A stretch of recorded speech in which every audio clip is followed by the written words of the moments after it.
சற்று முன் பாமக கட்சியே வேண்டாம், திமுகவின் எம்பி ஆகிறார் அன்புமணி. அதிரடி காட்டிய ஸ்டாலின். அதாவது கூட்டணி குறித்து விரைவில் அறிவிக்கப்படும். திமுகவுடன் கூட்டணியா என்பது போக போகத்தான் தெரியும் என்று சேலத்தில் நடந்த பாமக பொதுக்குழுவில் ராமதாஸ் தெரிவித்தார். சேலம் ஒருங்கிணைந்த மாவட்ட பாமக பொதுக்குழு கூட்டம் சேலத்தில் நேற்று நடந்தது. கூட்டத்தில் பாமக நிறுவனர் ராமதாஸ் பேசியதாவது, சேலம் மாவட்டம் பாமகவுக்கு 4 சட்டமன்ற உறுப்பினர்களை கொடுத்த மாவட்டம்.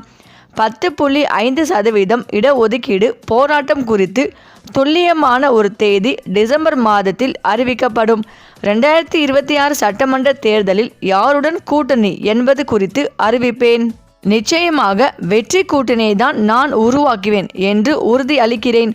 கூட்டணி சம்பந்தமான செய்திகள் உங்கள் செவிக்கு நிச்சயமாக வந்து சேரும்.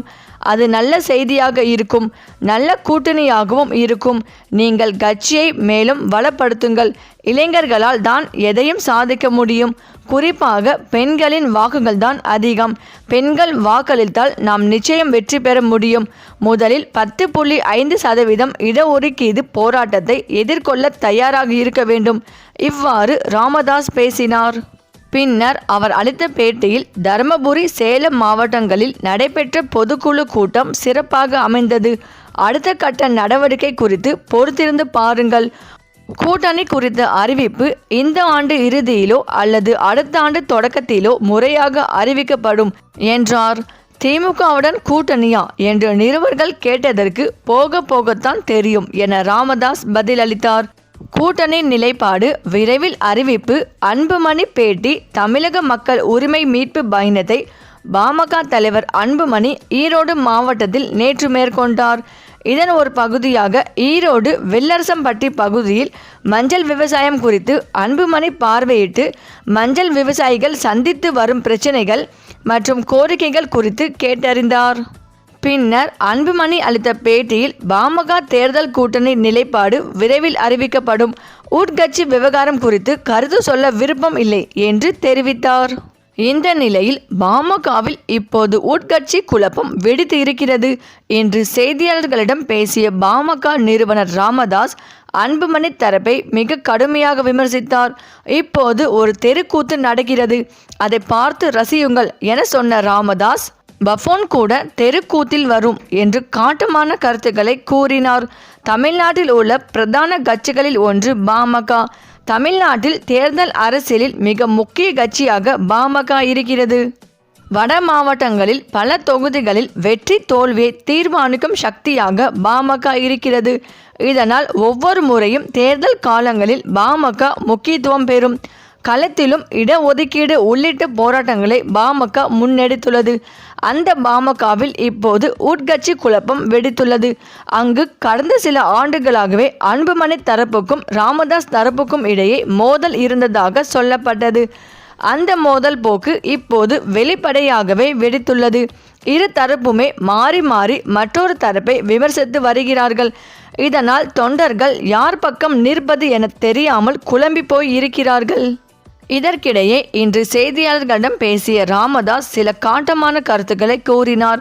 சென்னை கோட்டூர் புலம் இல்லத்தில் இருந்து ராமதாஸ் அபிராமபுரம் இல்லத்திற்கு சென்றார். அதற்கு முன்பு செய்தியாளர்களிடம் பேசிய அவரிடம் உட்கட்சி மோதல் குறித்து கேள்வி எழுப்பப்பட்டது. அதற்கு அவர், தெருக்கூத்தில் பல வேஷங்கள் போடுவார்கள், பல நடிகர்கள் அந்த வேடங்களை நடிப்பார்கள், அதுபோலத்தான் இப்போது ஒரு தெருக்கூத்து நடக்கிறது, நீங்களும் பாருங்கள் என்று சொன்னார். ஜி.கே. மணி உங்கள் தரப்பில் இருந்து தேர்தல் ஆணையரை சந்தித்து மனு கொடுத்துள்ளாரே என்ற கேள்விக்கு, அதெல்லாம் பரம ரகசியம், உங்களிடம் சொல்லக்கூடாது என்று பதிலளித்தார். கூட்டணி தொடர்பான பேச்சுவார்த்தை நடத்தவே ஜி.கே. மணி டெல்லி சென்றுள்ளதாக சொல்கிறார்களா என்று கேட்டதற்கு, அது குறித்தும் உங்களிடம் சொல்லக்கூடாது, எல்லாம் ரகசியம் என்று சொல்லி சஸ்பெண்ட் வைத்தார் ராமதாஸ். இருதரப்பும் மாறி மாறி மனு கொடுக்கிறீர்களே என்ற கேள்விக்கு, கட்சியின் இருதரப்பு என்ற பேச்சே இல்லை, அது ஒரு கும்பல், அந்த கும்பல் ஏதேதோ சொல்லி ஏமாற்றி கொண்டு இருக்கிறார்கள், தேர்தல் வரை எல்லாம் இந்த பிரச்சனை போகாது, எங்கள் கட்சி தொண்டர்கள் தெளிவாக இருக்கிறார்கள், நேற்று முன்தினம் சுமார் 250 கட்சி நிர்வாகிகளிடம் பேசினேன். எல்லோரும் தெளிவாக இருக்கிறார்கள் என்று ராமதாஸ் கூறினார். பாமகவின் முக்கிய தலைவரான ஜி.கே. மணியை நீக்கச் சொல்லி அவர்கள் மனு கொடுத்துள்ளது பற்றி என்ன நினைக்கிறீர்கள்? அதான் சொன்னனே, தெருக்கூத்து நடக்கிறது, வேடிக்கை பாருங்கள், அதில் எல்லா கேரக்டரும் வரும், பஃபூன் கூட வரும் என்றார். மேலும் கூட்டணி குறித்து அறிவிப்பு எப்போது வரும் என்ற கேள்விக்கு அவர் கூட்டணி குறித்து அறிவிப்பு மிக விரைவில் வரும், நானே கூட்டணி தொடர்பான முடிவை அறிவிப்பேன் என்று தெரிவித்தார். இந்த நிலையில் பாமக நிறுவனர் ராமதாஸ் தலைமையில் கடந்த ஆகஸ்ட் மாதத்தில் நடைபெற்ற பாமக ஒழுங்கு நடவடிக்கை குழு கூட்டத்தில் கட்சியின் விதிகளுக்கு புறம்பாக நடந்ததாக அன்புமணி மீது 16 குற்றச்சாட்டுகள் சுமத்தப்பட்டது. இது தொடர்பாக அன்புமணி விளக்கம் அளிக்க வேண்டும் என நோட்டீஸ் அனுப்பப்பட்டிருந்த நிலையில் அன்புமணி பதில் அளிக்காததால் அவரை கட் செய்து நீக்குவதாக ராமதாஸ் அறிவித்தார். அன்புமணி செயல் தலைவர் பதவியில் இருந்து நீக்குவதாகவும் ராமதாஸ் அறிவித்தார். தருமபுரியில் நேற்று நடைபெற்ற பாமக பொதுக்குழு கூட்டத்தில் கட்சியின் செயல் தலைவராக ராமதாஸின் மகள் ஸ்ரீகாந்தி பரசுராமனை கட்சியின் நிறுவனர் ராமதாஸ் நியமித்தார். மேலும் பாமக இளைஞரணி தலைவராக ஜி.கே.எம். தமிழ்குமரனை நியமித்து அவர் தமிழ்நாட்டுக்கு பெருமை சேர்ப்பார் என்றும் தெரிவித்துள்ளார். லைகா நிறுவனம் தலைமை நிர்வாக அதிகாரியும் தயாரிப்பாளரும் பாமக கௌரவ தலைவர் ஜி.கே. மணியின் மகனுமான ஜி.கே.எம். தமிழ்குமரனுக்கு பாமகவில் தற்போது இளைஞரணி தலைவர் பதவி வழங்கப்பட்டுள்ளது புதிய பரபரப்பை கிளப்பியுள்ளது.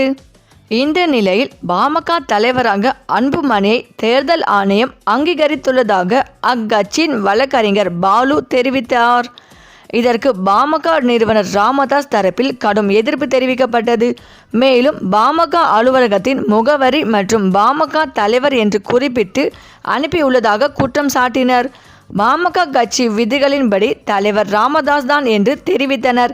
இதனிடையே ராமதாஸுக்கும் ஆதரவாக செயல்பட்டு வரும் பாமகவின் மூத்த தலைவரான ஜி.கே. மணியை அக்கட்சியில் இருந்து நீக்கி அன்புமணி உத்தரவிட்டுள்ளார். இந்த நிலையில் பாமக நிறுவனர் ராமதாஸுக்கு பாதுகாப்பு அதிகரிக்க கோரி தலைமைச் செயலாளரிடம் அவரது ஆதரவு எம்.எல்.ஏ. அருள் மனு அளித்துள்ளார். அதில் எங்கள் பாட்டாளி மக்கள் கட்சியில் சமீப காலமாக நெருக்கடியான சூழலும் குழப்பங்களும் நிலவி வருவதை தாங்கள் நன்கு அறிவீர்கள். பாட்டாளி மக்கள் கட்சியை தொடங்கிய மருத்துவர் அவர்கள் தொடர்ந்து 46 ஆண்டு காலம் இயக்கி நடத்தி வருகிறார். தமிழ்நாட்டில் பாமகவினர் மத்தியிலும் பொதுமக்கள், அனைத்து கட்சி தலைவர்கள், அரசு அதிகாரிகள் மத்தியிலும் அரசியலில் மூத்த தலைவர் மருத்துவர் ஐயா அவர்கள் மக்கள் மேம்பாட்டுக்கு, ஒட்டுமொத்த வளர்ச்சிக்கு அரும்பாடுபட்டு வருபவர் என்பதை அனைவரும் அறிவர். மருத்துவர் ஐயா அவர்கள் பாட்டாளி மக்கள் கட்சியின் நிறுவனர் மற்றும் தலைவராக செயல்பட்டு வருகிறார். தற்போதைய பாமகவின் நெருக்கடியான குழப்பமான சூழ்நிலையில் மருத்துவர் ஐயா அவர்கள் அடிக்கடி வெளியூர் நிகழ்ச்சிகளுக்கு சென்று வருவதால் அவருக்கு தற்போது வழங்கப்பட்டு வரும் பாதுகாப்பு போதுமானதாக இல்லை.